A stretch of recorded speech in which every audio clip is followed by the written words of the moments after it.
বলতে চেয়ে মনে হয়, বলতে তবু দেয় না হৃদয়, কতটা তোমায় ভালোবাসি।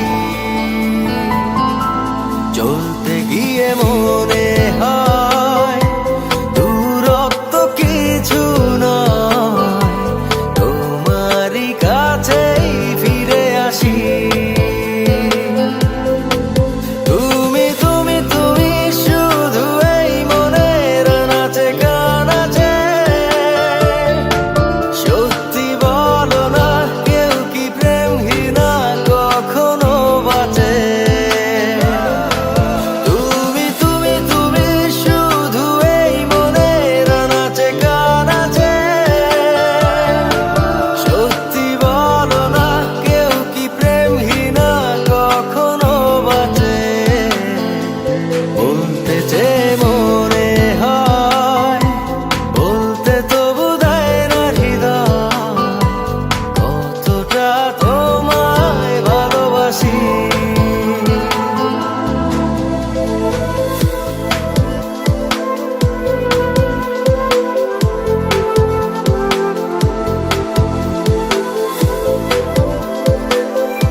মেঘের খামে আজ তোমার নামে উড়ো চিঠি পাঠিয়ে দিলাম, পড়ে নিও তুমি, মিলিয়ে নিও, খুব যতনে তা লিখেছি।